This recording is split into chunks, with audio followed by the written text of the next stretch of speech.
Hi guys, coming to you from Miami, Florida, not Miami in Australia if you don't know. I am at Miss USA at the Intercontinental Miami, which has been looking after us. When I say us, it's not the royal we, it's me and all the girls I think are staying here, and no shortage of parents and entourage, etc. And it's been great. I have been in the thick of it because I'm staying at the host hotel and the Adrian Arsht Center, which is only just up the road, which is where Miss USA and Miss Teen USA is being held. It's all very close together. So every time you go down to the lobby, every time you're in the lift, you're likely to bump into someone who's from the pageant world. And I was thinking the other night, because one of my clients said to me that she needs time to recharge.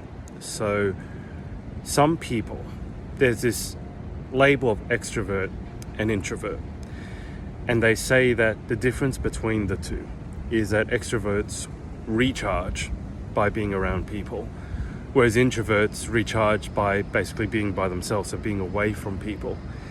And in a pressure cooker situation such as this, where you have 102 pageant girls, a lot of chaperones, a lot of parents, a lot of directors, a lot of staff, a lot of timelines, a lot of deadlines, a lot of rehearsals, etc., etc. You're going to want to give some thought to how to prepare for that side of things. Because even for me, I'm someone who I would say is more naturally introverted. I wouldn't say that I'm just an introvert, but I think I'm somewhere in between. But even for someone such as myself, when I go to the performing center, or when I even go downstairs to the lobby, I'm always, I don't know if being on edge is the right label, but I always feel slightly on edge. Just because I don't know if someone catches my eye and is kind of staring at me, not in a bad way, but just because maybe they recognize me, but they're not sure. And I'm not the sort of person who would ever assume that I'm famous, far from it. So I'm not going to assume that just because you're looking at me, you think you've recognized me. But then you also I need to be prepared for when someone does say, hey, aren't you so-and-so? And don't get me wrong, I'm very grateful for this. But to have that interaction, to be present, and to be grateful for it, frankly, because I never take any sort of attention that you guys pay to anything that I do for granted. But as someone who, I don't know if I would say I'm naturally introverted, but I'm certainly a lot of the time lost in my thoughts. I'm a deep thinker. And so at any given time, I'm probably thinking about a new business idea, or what changes I would like to see to pageantry, or why the weather in Miami is so humid, or how much it costs to get a coffee here. And so I need to put that to one side and then dedicate my attention to someone. And then if you're like at the performing center last night for costume, and struck up a conversation with one person. I had no idea who she was, but she was very friendly. She was helping me get the ticket sorted. And then to get the ticket, I went to the box office, and Serena, I can't remember her full name, Serena Louise. Sorry, Serena, if you're watching this. I recognize her. I've interviewed her twice, I think, and I recognize her. We had a quick chat. And then going up to the ramp, I bumped into Michaela Green's parents, had a chat with them.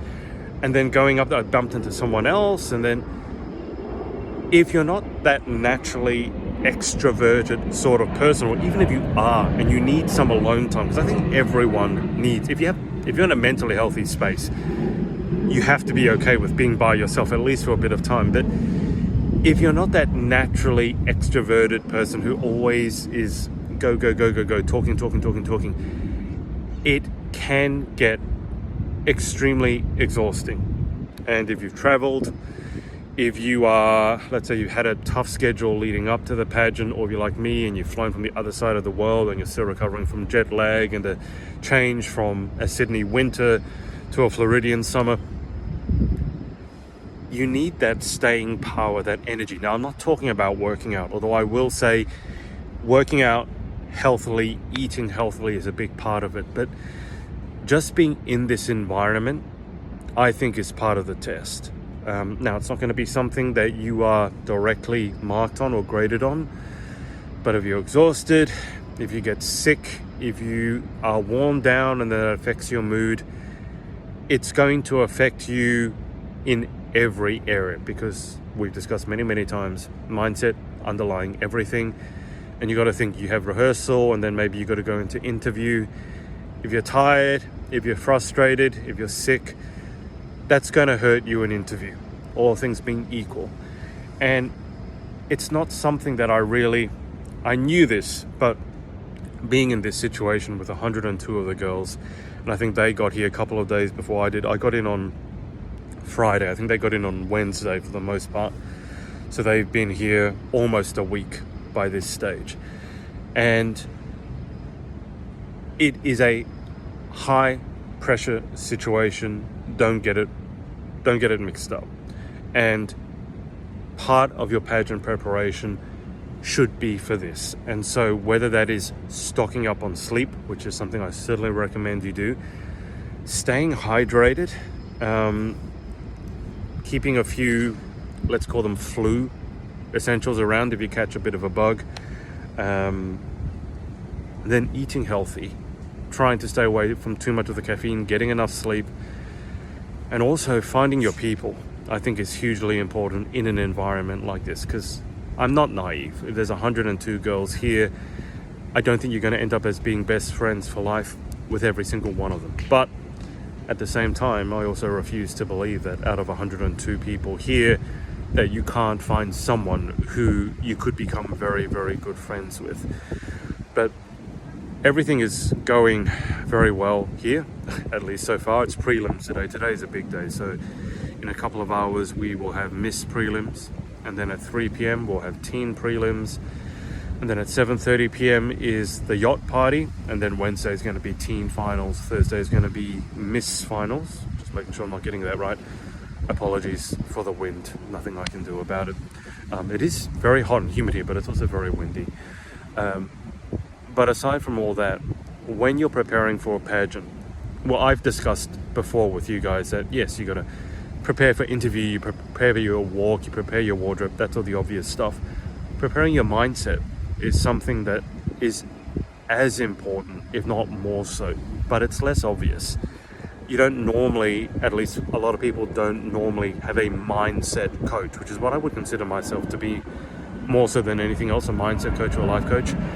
But having that prepped and being ready for the sort of pressure that comes with situations like this, because I've got to say, I mean, it's going to be a huge contributing factor to whether you succeed or not.